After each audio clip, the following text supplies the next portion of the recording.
friends, once again to this Survivor Series edition of the Rasslin Roundup. This is Rowdy Chris Lee Moore. Unfortunately, we're kind of putting things together right now. My normal tag team partner, John Weber, not able to make it. He's on call with another job. We really so sorry he has to miss out on this special event, as we'll get to that just momentarily. We do have, once again, the host of the DukeCT Lounge, Mr. Charles Thomas. Hello. And the big news on this show, we have a very special guest host, obviously the biggest guest host we've ever had in this short running of this podcast, one of the biggest rising stars on the internet and the YouTube community. For my money, the best wrestling reviewer on the web today. Ladies and gentlemen, boys and girls, children of all ages, the Wrestling Roundup proudly brings to you the host of Wrestling With Wregret, Mr. Brian Zane! Well, thank you very much. That was the most hype intro I've ever had on a podcast, so thank you very much. Hey, here on the Wrestling Roundup, it's go big or go home. That's what we say. I guess so. And really, I appreciate the flattery, but really the best wrestling reviewer has to be R.D. Reynolds of WrestleCrap.com, so I have to give him the nod for that. But thank you very much for having me on the show. Yeah, and first and foremost, I also want to give a shout-out to longtime Rowdy friend and occasional guest host on the Roundup, James Faraci, for pretty much getting the wheels in motion for arranging this special appearance. Unfortunately, we're going to try to talk with him as much as possible before we move on, or Chuck and I will move on to our Survivor Series predictions, but I guess the first thing I definitely wanted to bring up with Mr. Zane is, look, obviously all of us, in addition to doing the stuff like this podcast, we're all internet reviewers in our own right. My normal host, John Weber, he reviews comic strips. I've reviewed television shows for about the past 6-7 years or so. Charles, he does wrestling. He does a little bit of everything, actually. So, just from our perspective, let's ask you, what drove you to decide to create your own wrestling reviewer show? Well, I think the reason I came up with the idea for the show was because from what I was looking around, I didn't see anything like it on YouTube at the time. I was a big fan of shows like Nostalgia Critic and, Todd in the Shadows and Failus and stuff. And I was looking around, I was like trying to find something like that genre, but with wrestling. I saw like one channel on like Blip TV when that site still existed, and called The Master Reviewer. And I thought he had a good idea, but I didn't think his presentation was that great. Because I come from a video production background, so like if I see bad, production quality, I will kind of like that will stick in my craw. So I figured, well, it's like I'm good with video production. I have this experience in professional wrestling, having wrestled and managed. The level of which I've been able to do either of those is up for debate, at least the managing part. Right. But then. So I figured, I saw this need out there. So I figured, this could be a niche that could do well, is wrestling reviewing with the whole angry, nerdy reviewer format. And so that's basically how I came up with the idea. But I didn't really pull the trigger on the idea until 2014, because I had the idea in 2013. I was like, boy, this really would be nice to do, or nice to see, but no one was doing it. And so the idea was in my head for a year before I realized I could do it myself, or to try. And so that's kind of how it all began, was just I saw this need, I saw this lack of real, a lack of presence of like wrestling reviewers like that. So that's kind of how I came up with the idea for the show. Yeah, that actually sounds very similar to, how I thought my own show, TV Trash, about reviewing, bad television programs. I pretty much think that was something I really liked and didn't see a really major program at the time of people reviewing that stuff. There was like, I've since learned like TJ Omega and stuff, a handful of them, but yeah, that's kind of what I did it. I mean, I'm actually kind of scared that I would encourage, but I suggest maybe watching my stuff, but if your background's in video, I think I'd be setting myself up some major criticism for you, because my video quality is not good, to say the least. I will admit that right here and right now. Well, and the thing is, what I've learned, if you watch my old stuff, like my very first videos compared to my current stuff, it's night and day. I don't even watch my old stuff because I'm so embarrassed by how it looks. Like, I had the idea of how to like edit video and stuff, but there was just some things I didn't really understand as far as like lighting, and I couldn't at the time invest in good stuff like for gear. I couldn't invest in a good camera, couldn't invest in a microphone. I had this like cracked version of an editing software for my computer. But since then, I've been able to finally say, I made the decision, like, well, if I want this show to really succeed and grow, I have to invest in myself. And so then I, went ahead and bought a $600 camera. And then I went and once that started working well for me, when I had the money for it, I was able to buy, an LED light set that I use for my green screen stuff and for my office shoots. And it's so much more professional looking now than it did. And I got a lav mic instead of just relying on the onboard microphone of my camera.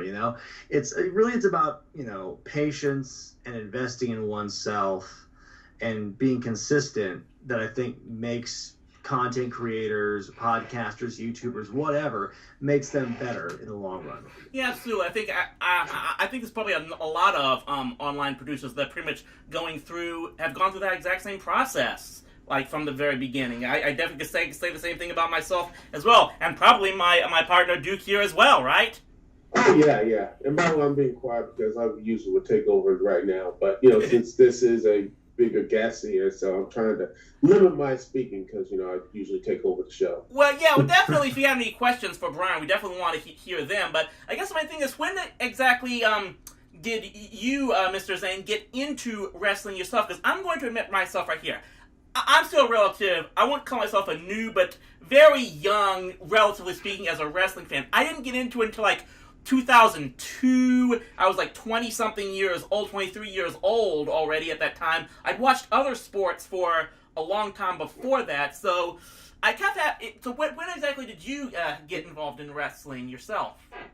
Well, I became a fan of wrestling at the same time a lot of people did. I was 12 or 13 years old. 13 years old. It was 1998. And I, fell in love with wrestling through video games, actually. I remember a friend of mine rented WCW versus NWO World Tour for the N64, and we just played that game to death and kind of fell in love with it that way. He wouldn't go on to follow wrestling, but I was very curious about it. So through that game, I learned about characters in WCW, and then I would find out when Nitro would air, and I'd watch that. Then I started watching Nitro and Raw and back and forth.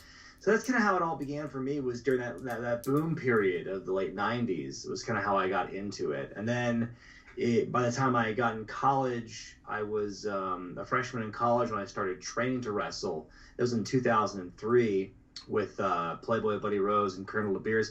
Ooh, let me bend down and pick those names that I just dropped. And then I trained for a while doing the wrestling, and I trained on and off for 2 years, and then the promoters who worked with me and gave me a chance were doing charity work, because if you watch my wrestling, it was not very good. I have no qualms about saying that. So then after about a year of wrestling, I became a manager, and I've been doing that for over a decade. And I think I'm doing much better at that than wrestling. Yeah, I actually think probably the managers are definitely the type of characters I've kind of drawn myself to more than anything else. I love watching the old stuff with Bobby Heenan and guys like Paul Heyman are always very entertaining for me to watch. Like I said, I'm a guy that I was watching baseball and soccer and basketball at the time that you personally got started into wrestling. I didn't get into wrestling until I was 23 years old, and that's when. And in fact, I've always said it turns out the very first wrestling show I watched, I missed out on the entire Monday Night Wars.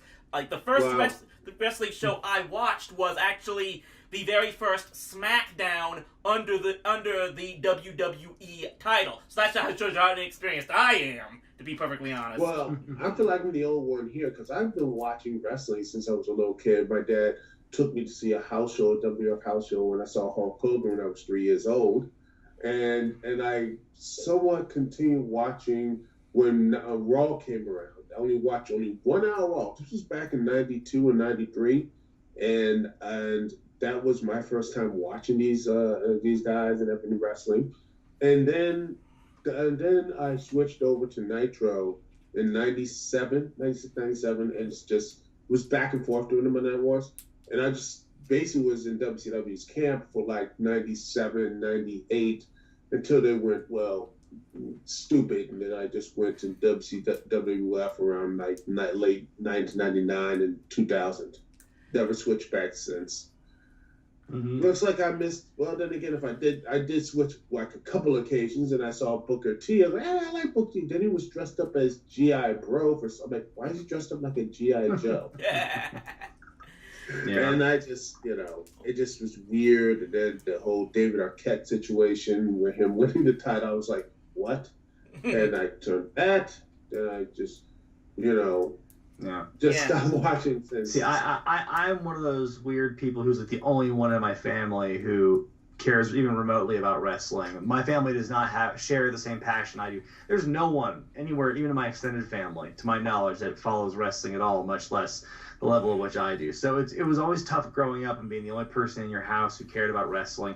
And really, growing up, I started out when I first got into wrestling. I had some friends who were kind of into it. We would talk about it. Then as I got older, as I got through high school and college, bit by bit, I knew less and less people who still follow wrestling that closely, and I was kind of like on an island. It was kind of hard to be a wrestling fan during that time period between, I'd say, 2001 and 05, 06, really. Oh yeah, look, I'm the same way. Like, not only like no one in my immediate family is being into wrestling, but really very few of my personal live in-person friends that I know outside of the internet. Because, like I said, I grew up watching sports. I went to college studying sports journalism, so I was for years was allying myself with a lot of people who were hardcore into I hate to try to say the term real sports. I say that too often. It really pisses off a lot of people, like my normal colleague John here. That I say it, but just the actual competitive sports like NBA, Major League Baseball, some NFL, though I've never watched that. So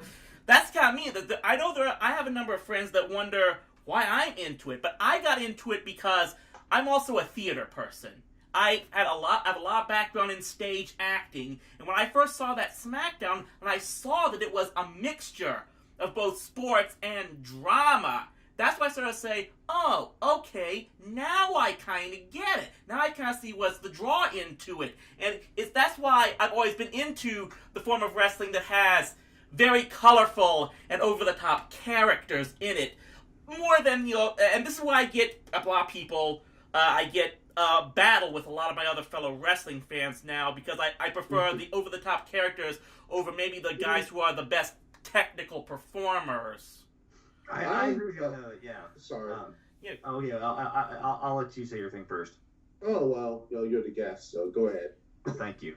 Well, yeah, I mean, that's something that I find myself contending with a lot, too. And the older I get and the more I've been a fan, the more I realize, I think being a great technical wrestler and having all the best holds and stuff is kind of overrated to me. I think I've always gravitated more toward characters as well. If you look at my favorite wrestlers of all time, they've all been larger-than-life characters, with some very rare exceptions.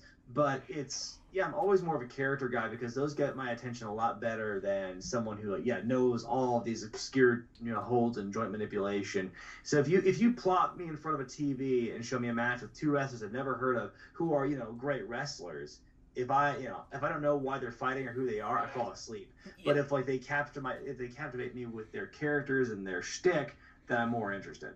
Yeah, definitely. And like I said, it seems like one of the things that I think is kind of happening now in the wrestling world is we're seeing, and probably the internet is more or less contributing to it. Maybe I think there were always people who probably there's one group that preferred the big characters. Those were the WWF guys in the 80s, while the guys who probably wanted the more action-based wrestling, those were the guys who were into the NWA back in the day. We might as well put that. Although the NWA had great characters. You had Ric Flair calling them, for goodness sake. So, because they weren't exactly devoid of characters, but it just seems now like, especially those type of fans seem to be very more vocal nowadays. They're the ones who are on the internet forums more than anything else. That they're picking apart and criticizing everything that goes on, especially in WWE, and especially just as going so far as they'll spoil matches if they're ahead of time. They'll try to look over all the dirt sheets as much as possible, try to spread every rumor possible.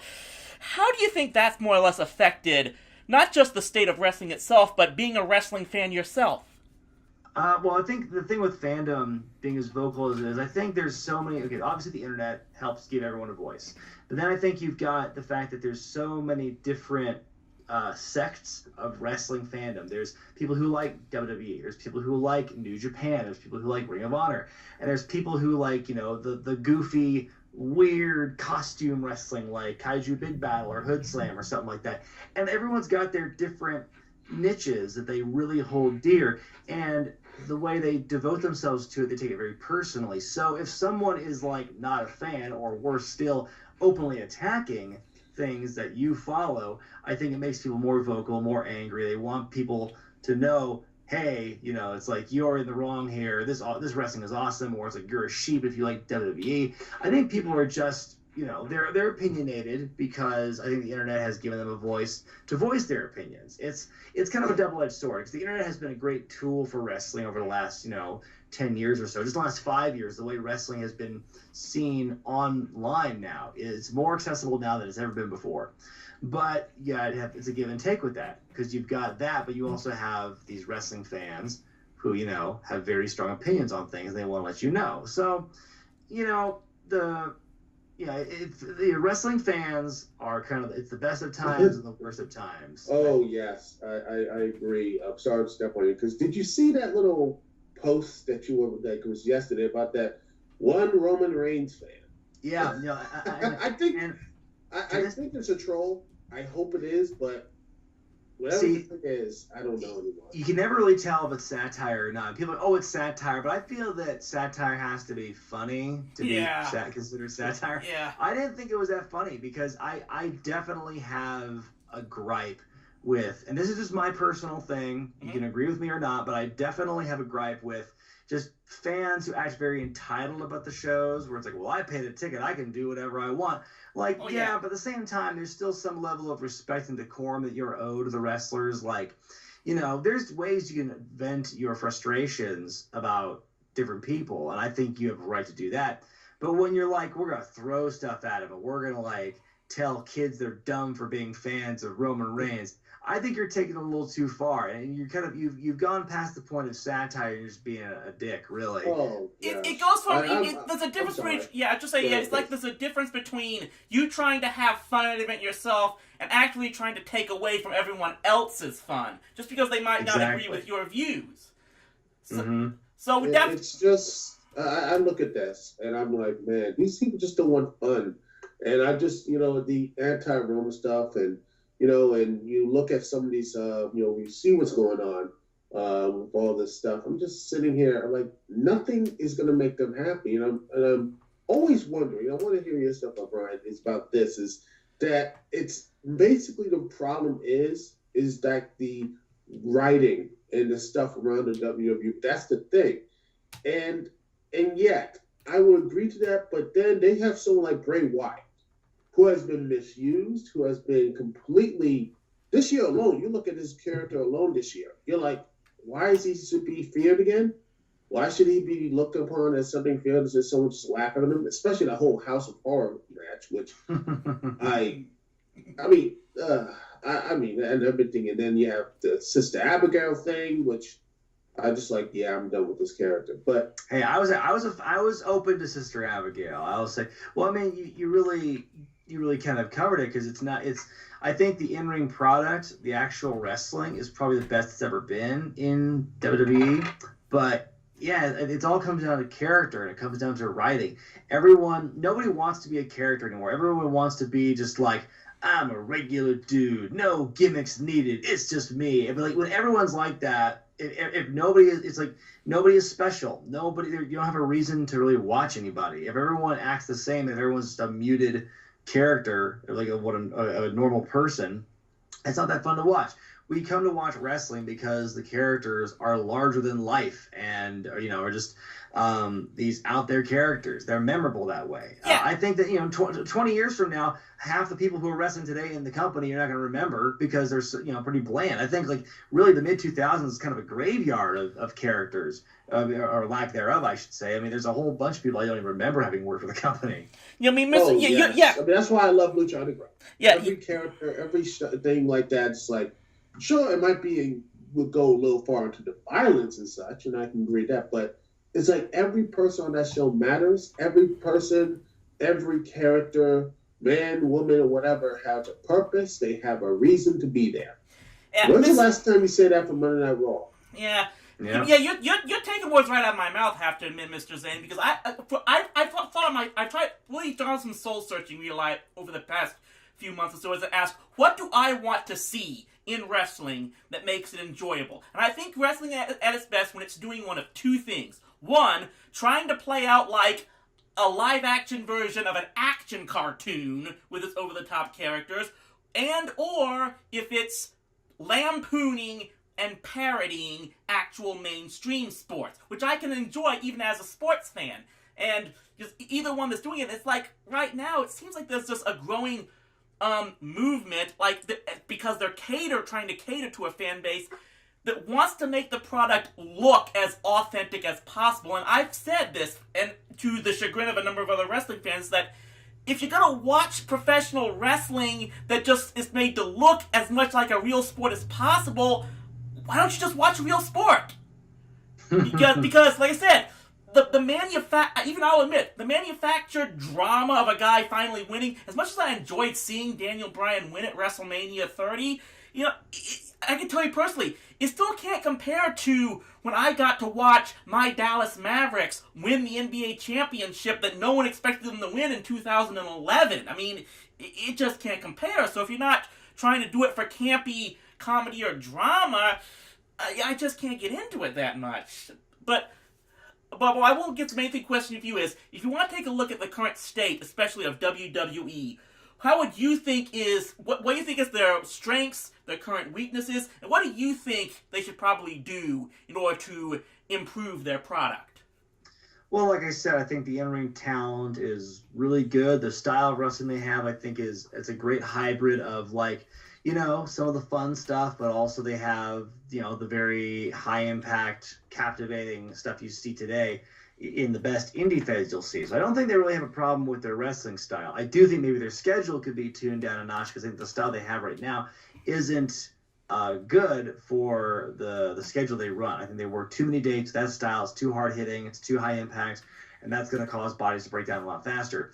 I do think that the biggest issue that Raw and SmackDown have now is there's too much complacency. It's not unpredictable enough. I think what really got me hooked into wrestling at the late 90s was the fact that everything felt really unpredictable, and especially with Vince Russo writing. People like to make fun of Vince Russo as a writer in WCW, but really, if it wasn't for what he was doing in WWF in 1998, I probably wouldn't have stuck around as a fan, honestly. So I think the writing needs to feel more like a living, breathing, uncontrollable entity. It just feels so homogenized now, and I feel that they do that because of the climate they're in, the fact they have to control everything, and it's always been controlled, it's always been contained, that's always been the thing, but it's just the feeling of unpredictability that anything could happen. We don't have that. I mean, really, the last couple of weeks has been the most unpredictable and anything could happen mentality that I've seen in quite some time in the company. But I don't think they're going to sustain it past Survivor Series. I feel they're just doing a lot of shaking up just to keep things interesting in the build. But that's another big thing. I think there's to really improve the product and get people talking, make things unpredictable. And every once in a while, listen to the fans and see who's moving the most T-shirts, or who's getting the most online discussion and push those people. And really, it probably does boil down to people like Roman Reigns. He's moving T-shirts and people are talking about him, so it makes sense they're going to push him the way they are, honestly. But I do think that if they keep things unpredictable and keep their ear in the ground and see what, look at the ratings, look at the online chatter, see what people are talking about and what they're thinking, and kind of not necessarily book for the internet fans because they're very fickle, but just kind of see what the overall trends are and kind of go off of that. And just, if you make things more like an interactive experience, and if you make things more unpredictable in the writing, and there's more overlap and cross-threading of storylines, then I think it makes for a much more interesting story. It's like soap operas, Yeah. How often do you see a soap opera? you'll see soap operas, and there's always, or even like, for a more modern reference, since soap operas don't exist anymore as we knew them, just like any kind of like prestige TV drama, like Breaking Bad or, something like that, where there's all these different characters, all these different layers, and all these different, degrees of connection, degrees of separation. You have none of that really in WWE. They all kind of are on their own little islands by themselves, even by division and by wrestler. If you just had a little more, cross-threading of that, it would be so much more interesting, I think. I do agree with you on that, but you make some very valid points. I would just say that I think there's probably two things I think really hamper them that not a lot of people think about. Everyone wants to just blame Vince McMahon and his ultra micromanaging of the whole company. And I don't like to sound like some huge Vince apologist here, but I think there's two things they gotta worry about. One is the fact that it's very hard to think to be unpredictable nowadays when everyone on the internet is trying to scrounge up information and trying to spoil everything. I think they'd have to, throw out about a dozen red herrings. It would basically have to be like, the Who Shot JR angle of Dallas every single week, if you know what they had to do there to keep that thing a secret back there in 1980. But the other thing is just this. I don't think people, as far as WWE is concerned, I think I keep saying this, I don't think people understand completely how much probably influence the television networks have. Like, people say, Vince doesn't have to have the final say in everything because he has to answer to the USA Network. And I think people have to remember, television executive meddling is about in its absolute worst that's ever been for a lot of places. And especially for a product like wrestling, which, let's face it, ever since Jamie Kellner, television executives have kind of looked their nose down on wrestling. I don't like to say that, but I think it's true. So I think one thing people don't underestimate just how much WWE is handcuffed by NBC Universal and the USA Network in what they can put out on their product. I mean, that's probably a good point, but I mean, USA also puts out shows like Damnation and Shooter, which are violent, and that's why I say they're hypocritical in doing so. I'm the first one to say that. They're completely hypocrites in doing that, and then putting out garbage like that Chrisley Guys shows all the time. I mean, I'm not saying I agree with them. I think they're total hypocrites in how much I think they micromanage WWE. Yeah, I mean, that's probably part of it. There's a lot of stuff. Yeah, there's all this other stuff behind the scenes. But I think at the end of the day, I still believe that there needs to be something other. I mean, for example, you can hear the stuff like what's going on with Neville and it's going on. I mean, if you're not going to have anything like, for example, we have nothing for you, why string this person along or do any other? Either release him or find him something to do. If you can't find something to do, maybe it's creative's fault. We don't see, and if it's creative's fault, who was the main guy in creative in that had his own Vince McMahon. So until that thing is, until Vince, and I guess Vince can be good, but it's like, there has to be someone else there to make sure that there's something, something that actually.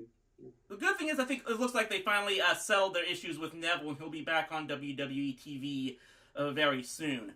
I definitely want to thank Mr. Brian Zane of Wrestling With Wregret for his time on here. If you want to stick around, we're about to give our Survivor Series predictions for this upcoming show, if you have the time to stick around. Unfortunately, as much as I'd like to, because I got some things to say about it, I really can't stick around that long because I've got some obligations. I got to pick up the girls from school, so. Well, then we're going to let you go and make it, obviously take care of that. We unfortunately, sadly, don't have those family responsibilities one way or the other, because we're a bunch of dorky losers with no lives whatsoever. So it's okay if you don't have kids. It's to each their own. It's all good. It's just I'm just very, very happy the fact that I've been able to balance a life with family and also make this YouTube channel, which began as a hobby, make it my full-time job as well as provide for my family. Like, not everybody can say they can do that. Not everybody can say they get paid to talk about wrestling and let it be their main source of income. So I feel very lucky in that regard. And I think that, again, people always ask me, how can I get to that point? It really just comes down to, being persistent and being consistent, and just, working hard at your craft.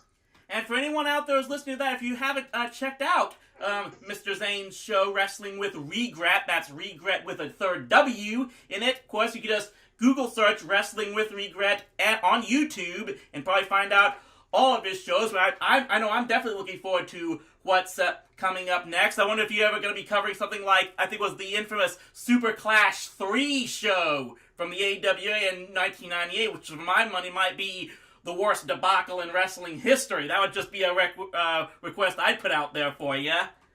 Well, actually on my Patreon page, which is patreon.com/wrestlingwithregret, I do have a feature where people can nominate shows for me to classic pay-per-views for me to review. And that one has come up at least once. So I think in the future, Super Clash will be happening. Don't know when at this point, but it's definitely on the radar. Definitely. I definitely hope to talk about it myself here on this show later. Because if you want to catch this podcast, we should be putting it up probably around this Friday or Saturday. It'll be on YouTube.com, or my YouTube page at Rowdy C. Moore, or on my own website at rowdyc.com if you want to pick up the time to check out my own shows of TV trash and Rowdy and Friends and the like, and criticize my poor video quality if you want to do just fine. I will give you constructive criticism. Oh, for sure.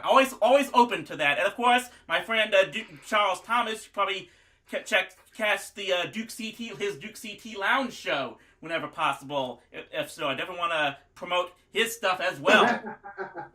It's fine. I am a show, and I will do anything else because hey, the DukeCT Lounge is would be tomorrow and such like that. And Last Week Standing, which I'm going to be sadly going to review, hopefully the latest Bound for Glory, TNA, Impact Wrestling, or what are they called? Show, because I hate myself.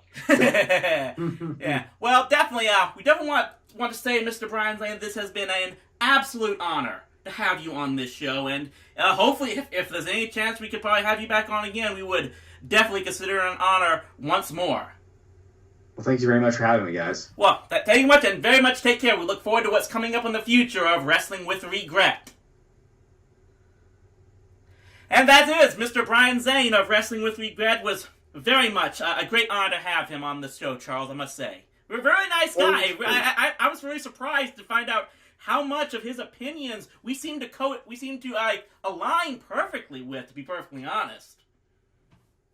Oh, yeah, that was actually pretty cool. So, but let's continue on with the show as... Yep, now I get down to the nitty-gritty here. We get the Survivor Series upcoming, which is this Sunday, live from Houston. Considered about going to this event, I'd be honest, but it turns out the cheapest tickets available on StubHub still going for about $150, and that's upper level obstructed view seats. For anyone who actually thinks that WWE is struggling, that's kind of a contradiction to that right there.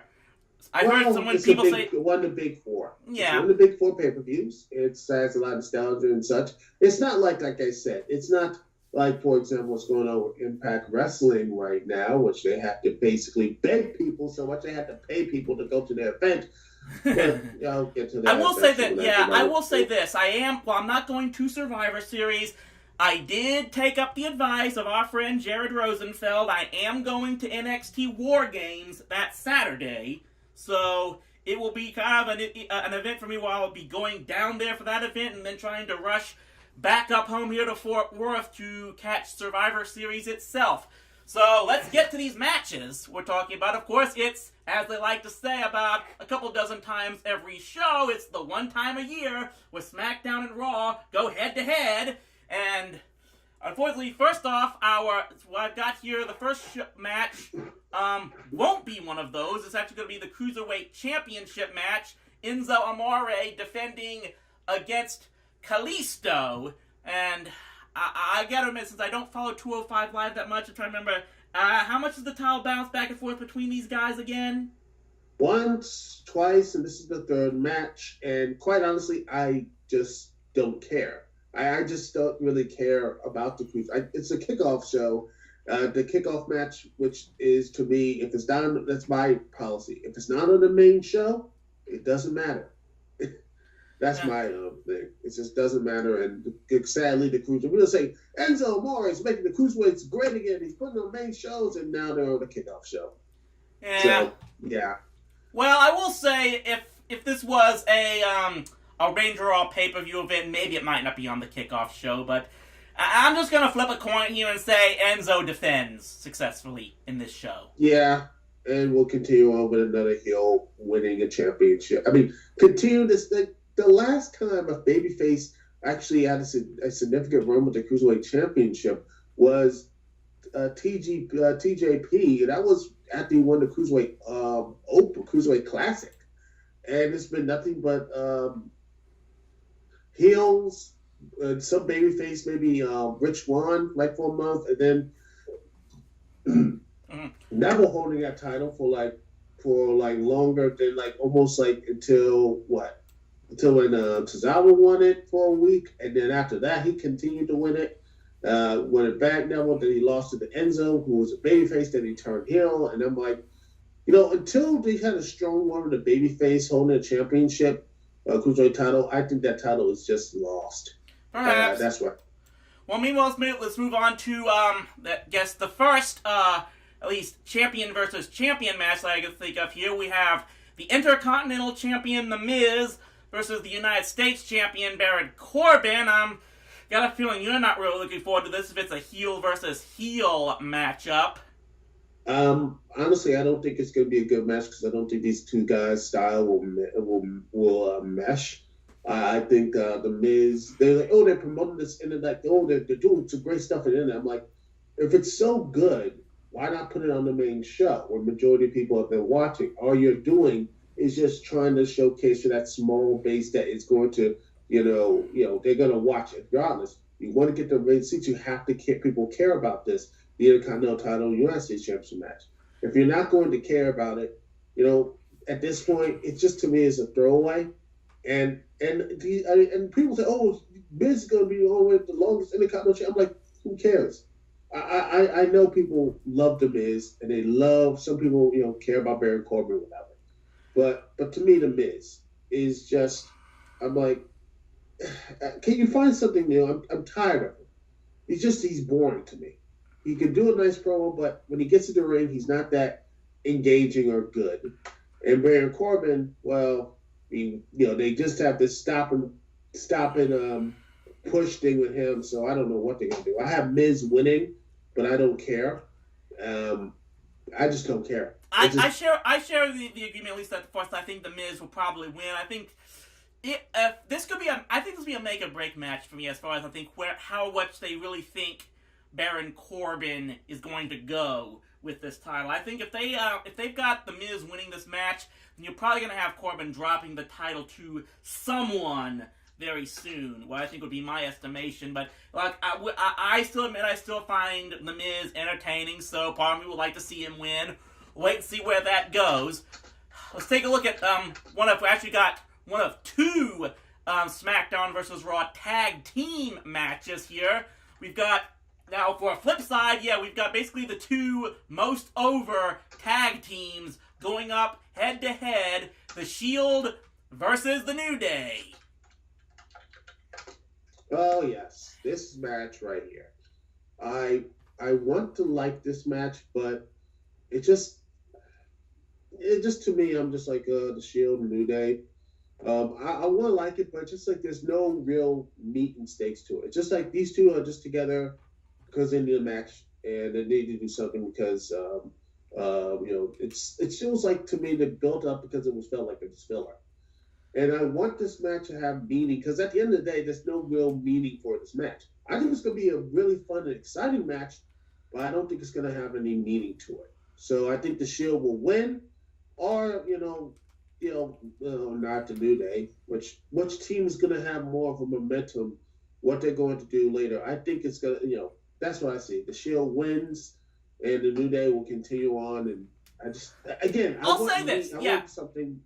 I think this match might have had more meaning. Like, obviously, this match could not have been officially happening until the Shield, being Ambrose and Rollins, dropped the Raw Tag Team Championships. The fact that I think they did it just a week or so ago left this match without enough build-up and hype. I think that's the big issue. If they had adequate time to promote this match and had some bantering trash talk back and forth between these two very charismatic teams, it might have had a bigger build-up. Instead, all you have right now is the fact that you had the New Day leading the second invasion that basically led to the tag team champions changing hands on Raw, and then you had the Shield coming in those split T-shirts last Tuesday on SmackDown, I believe it was, and that's basically leading the next finally Raw firing back, and that's kind of like all you had. If they'd had more build up, this might have been good.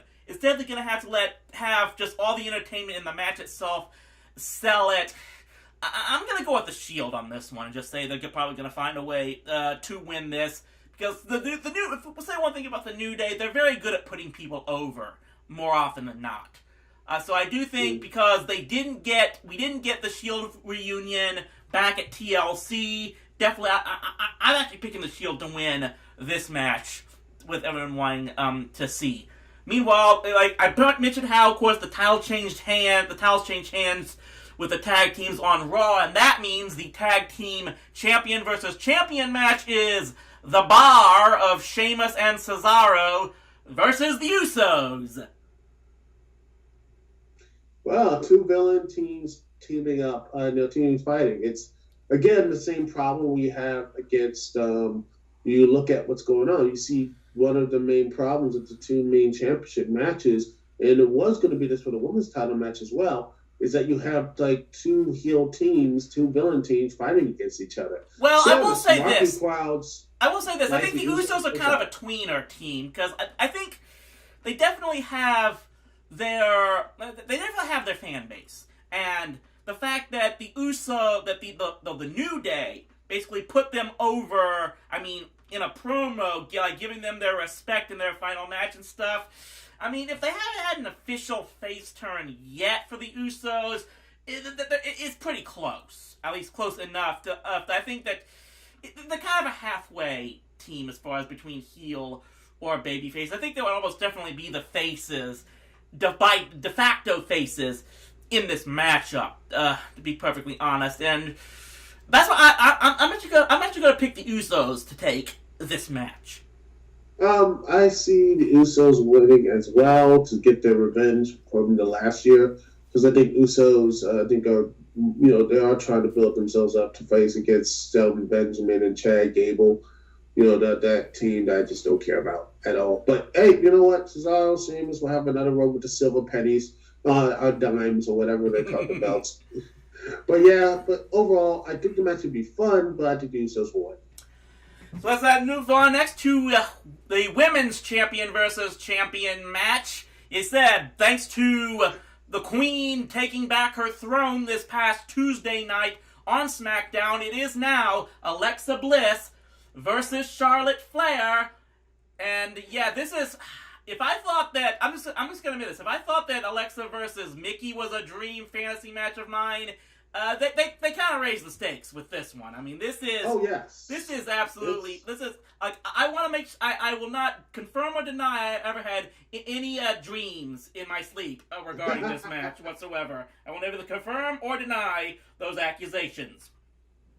Well, yeah, this match looks to be a lot better than Natalya, because I like Natalya, but Natalya's...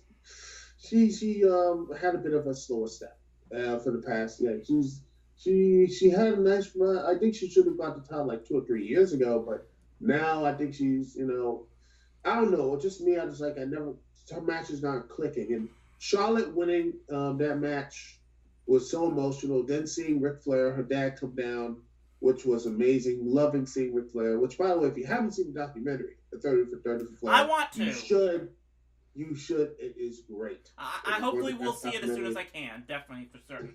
Now, as far as this match goes, this once again, and as long as she has it, there's gonna be these rumors, because I'm always hearing people saying that they think this is gonna be that Carmella is gonna do something in this match and possibly try to steal that title from Charlotte. Do you see that happening, or do you just see a straight up winner in this? I think it's just going to be Charlotte. I think Carmella's gonna be busy. I think she will probably cash it in. Probably during the rematch of Natalya and Charlotte, just to, because tie in with the whole Natalia and Carmella thing, because I think that would be more of a opportunity to do it. But that's just my personal thing. As for the match itself, I think this could be a really good match. I see Charlotte Flair actually getting the victory, and I think Alexa Bliss doesn't lose much here. I think and then it just continues her.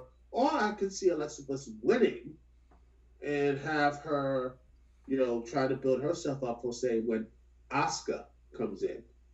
I see. I think that could be something else. So, but I'm gonna have to. But I think Charlotte will continue the victory and continue her momentum, and then probably lose the championship in a quick. I think Carmella will have the title probably around December or January. I'm going to say that the winner of this match between Alexa Bliss and Charlotte Flair will be me. Because I can't lose either way on this one. So I'm just going to let this ride and just see what happens. Meanwhile, of course, but this wasn't the only match that got abruptly changed in a relatively short amount of time. So we now go to the Universal Champion versus WWE Champion match. Brock Lesnar versus the new WWE Champion AJ Styles, who beat Jinder Mahal and just about last week on SmackDown, and left a whole bunch in the IWC with mixed feelings, let's put it that way, because I'm sure they were glad to see his reign finally end. But now, of course, they're complaining that, oh great, they're throwing AJ to get fed to Brock. You see that happening? Well, to me, I think this match, I'm going to say this, I honestly wish they could have kept Jinder Mahal there I think would have been more interesting. Lesnar versus Mahal, actually. I would have had AJ lead the team for the 5-on-5 elimination match and have him win SmackDown, and have momentum for AJ, since the last time we saw AJ, he got his ass kicked by Baron Corbin. Perhaps. I think that would have been a much more, clear way to build momentum, and then have him justifiably go after Jinder Mahal. Well, what do you say about these rumors that the reason this happened was because Brock didn't want to work with Jinder? I don't know. I mean, you have to take those things with a grain of salt. We don't know about that. Absolutely. It is something that it could have been, but I hope not. I think it would have been a very interesting match. I think Jinder Mahal I think Jinder Mahal and AJ Styles had a really good match on SmackDown, because they both have chemistry. It takes two to tango. I think Styles, and I can't wait to see the other match as well, because I think those two could actually go. And my thing is, when do you go with AJ Styles being a WWE champion again now? Who do you have him face? People say, "Oh, we got Shinsuke." I'm like, no, we already had AJ versus Shinsuke Nakamura like 2 years ago in New Japan. Why do you want to see that again? It doesn't matter when they're older. The best thing you could do is probably have Jinder Mahal versus, someone different and new on SmackDown. That's what I think you should do.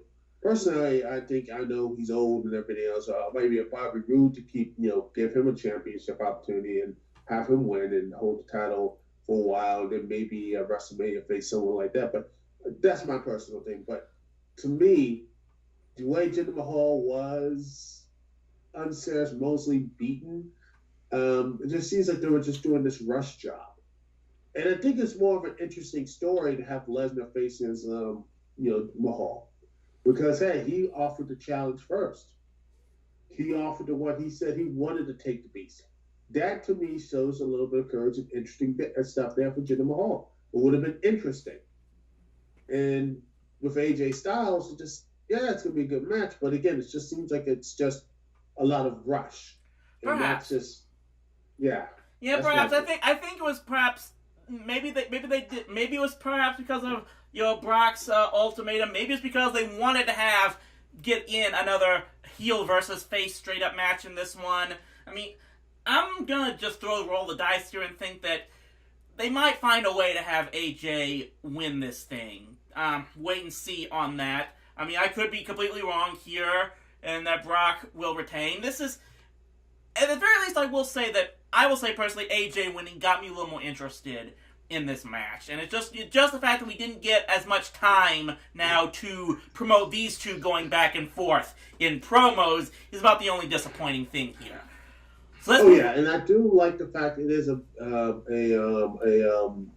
heel versus face or whatever Brock Lesnar is. It's because I think that's one of the main problems with this Survivor Series is just there's no real, for the most part, is the singles matches or the tag or singles matches. You have, only one baby face fighting heel.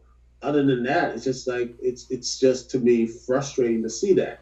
It's just like they have all this stuff and plans, but they haven't done that. But let's get on to the next match. Yes, let's get down to the two Survivor Series elimination team matches here. We have Team Raw, first with the women's side. We got Team Raw of Captain Alicia Fox, Nia Jax, Asuka, Sasha, and Bayley versus Team SmackDown, captained by Straight Fire Becky Lynch, with Naomi, Carmella, Tamina, and this is where it gets a little tricky here. Does Natalya now get put into this match with her having lost to Charlotte? Is that how it's going to go? I guess that's just the one question I have. Well, we don't know what's going to happen with this because someone says it's going to have Natalya there, but I think rumor has it that a new person named Paige might come around, and she might come back and be on Team SmackDown. Last time I checked, she was on Raw, but but it would be an interesting thing if supposedly that would be something like that if that was going to be the Survivor Series match. But I think it's going to be a very good match. I think it will be. I think Team Raw will win because Asuka will be the last one standing. And people are mad Asuka is in the match. I'm like, well, what do you want her to do? Do you want her to just be separate to the Royal roster? I mean, you just got rid of Emma. Or are you just going to say, I mean, that wouldn't make any sense in any type of story. We have this dominant person. What do? We're just going to keep her outside. We're not going to use her. Just have her like in a special match or whatever. I'm like, you're just making her above the women's division. And that's the problem. Then again, that was a problem with her in NXT. You made her so powerful and undefeated to the point that it's just, I think this. I'll semi agree with you at saying that I think the result of this match is going to prove just how much they really intend on pushing someone like Asuka, and it may very well be that she's going to end up being the sole survivor in this thing if that's really what they intend to do. Now, I fully admit this because I'm on the Wrestling Rebellion Facebook group, and there's this one guy who is constantly shilling for Asuka all the damn time. Part of me wants to see Becky put her in that armbar and make her tap out, just like she did to Nia Jax last year. So that's cool. So I'm pulling for Team SmackDown with perhaps Becky leading them to victory on that thing. So we're gonna have to wait and see on that. And now we get to the final match, the men's Survivor Series team, Raw, captained by Kurt Angle, with Braun Strowman, Finn Balor, Samoa Joe, and Triple H, against the SmackDown team, captained by Shane McMahon, with Randy Orton, Shinsuke Nakamura, Bobby Roode, and John Cena.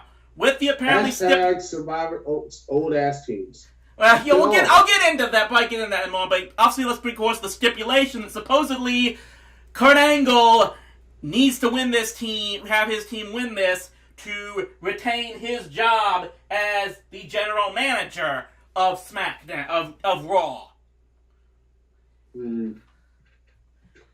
Well, you know what? I think Team Raw wins, but I'm not really into this Survivor Series matchup. I just don't care about it because it's just, just get these random people. And by the way, I remember a time when in Survivor Series you could actually introduce young talent and such like that. Like Rocky Maivia had The Undertaker debuted there. It showed the promise of these new young superstars, which they could do today, but they don't. You have these old guys The only young person there is Braun Strowman. He's 34. And I'm just like, wow, this company just does not get it. I'll get into that, yeah. I'll get into that in just a moment here. I will say this. There is one area that's got me interested in this match, because I was going to say one of two things is going to happen here. Either Triple H is going to double-cross Kurt Angle and cost his team the loss and lead to Kurt Angle losing his job, or Kevin Owens and Sami Zayn are going to come in here and screw up and cost Team SmackDown the match to screw over Shane McMahon. And that's got me wondering, like, one of these things is going to happen, and that's at least got me at least a bit intrigued into this. But I will bring this up. You bring up the fact that, yes, there is a lot of, let's put them, very seasoned veterans on both of these teams. I think this goes back to what I've been saying for several months now. This is the result of WWE spending at least 2 years stockpiling NXT with all of these older indie darling guys instead of developing their own talent. And this is pretty much the end result of it. The only guy out there that they were, at least they were trying to push, was Jason Jordan. But I think they ended up, I think this is a sign that they're needing to pull the plug and try to take him in a different direction, because, he wasn't getting over with the crowd. And yes, maybe it's because the angle they were going for with him didn't work, and I understand that. And sometimes that didn't happen. They basically killed his career at this point. I'm just not the type of guy who says that a guy's career could be killed this soon at this point in time, because you gotta remember, people at least thought that in late 2002 that John Cena was never gonna go anywhere. So anything can happen. I think he's still got the potential to turn things around, to be perfectly honest.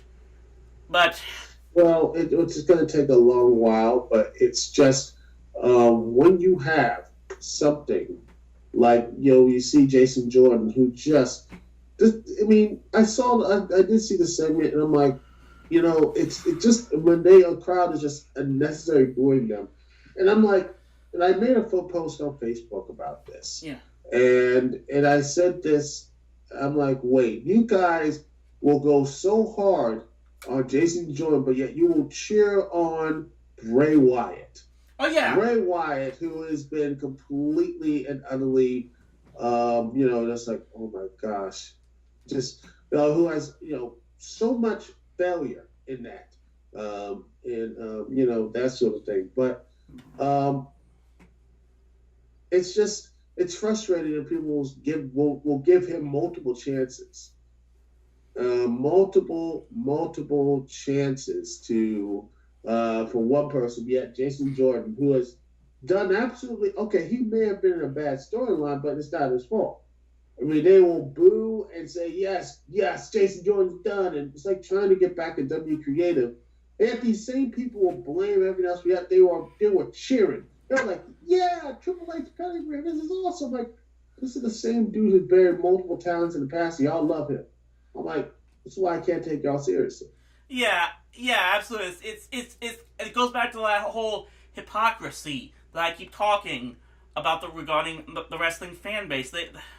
What the standards they have for a guy they don't like aren't the same as a guy that they've completely latched onto. It's if a guy they like is failing, it's creative's fault. If a guy they don't like is failing, they'll completely blame it on him. It just goes that back and forth. But, I gotta give, at least, probably just want to give credit to WWE for doing what they could to make more of these matches more intriguing than they probably were a couple of weeks ago. I guess at least we have that. And while I see what they said, at least it got to the point where I kind of wished I could go down to Houston, but just haven't been able to put aside the time and money for it. But I will be there, so I'll see what this whole War Games thing is going to be about. You will like it. You will definitely like it. At the very least, I'm going to say this. This is going to be the second NXT event I will have attended. The first one was More than I have. Yeah, the first one was TakeOver Dallas, the night before WrestleMania last year, and I'm gonna flat out admit I didn't have a great time there. I almost didn't get in because they weren't gonna let me in with my iPad because apparently that thing was banned, and I didn't drive there, so I couldn't have any place to put it. They finally managed me to slip inside there, and it turns out that I had to pay $400 on StubHub for a ticket that was floor level, but back row floor level. And let me tell you, anyone out there, don't get floor level unless it's front row. It's pointless. You can't see jack. You're even standing the whole day. You could barely see anything from the ring. You couldn't even see the entrance stage because the ring is higher than that, so it's completely out of your line of sight. And then I'm just dealing with all those pretentious NXT wrestling fans chanting, "We are awesome! This is wrestling!" chants over and over again. At least I've got an upper level ticket, and that's the first time I get, for the rare occasion I'll say this in my life, I think I'm better off having an upper level ticket for this event. And it's still, so I'll see what the thing is about. I'm gonna give it another opportunity. I kind of wished I was able to see an NXT event live when I was in Orlando a month ago. Didn't get that opportunity. Maybe it's another day. I want to give NXT a try, to be perfectly honest. Because if they start using it more to develop their other talent, I want to give it a chance. I will say this. Ember Moon, Dallas native, better damn win that women's title. Well, she should have won the title against Asuka, but I'm with you on there. So that's going to pretty much wrap it up, I think, for this Survivor Series edition. It was a great honor to have Mr. Brian Zane of Wrestling With Wregret on there. Very sorry that John Weber could not be a part of this. I would have really loved to have him being able to pick Mr. Zane's brain as well, and then also get his takes on Survivor Series. Just, you know what? When you're one of the few guys in Cleveland who probably knows how to fix a printer, you're on call 24/7, I guess. But we definitely hope to have him back next time. Got a very interesting subject I want to bring up next time on the Wrestling Roundup. A new segment I want to debut. I definitely want to thank my buddy DukeCT, Charles Thomas, for being here once again. Hope you enjoyed having the chance to talk with Mr. Zane yourself. It was fun. Hopefully one day he can come on my show. So look forward to seeing that as well. So yeah, once again, for Brian Zane of Wrestling With Wregret, and for Charles Thomas, this is Rowdy C, Chris Lee Moore saying thanks for listening, one and all. And until next time, the next WWE pay-per-view, hope you enjoy Survivor Series, and stay rowdy, my friends. Back free, yeah.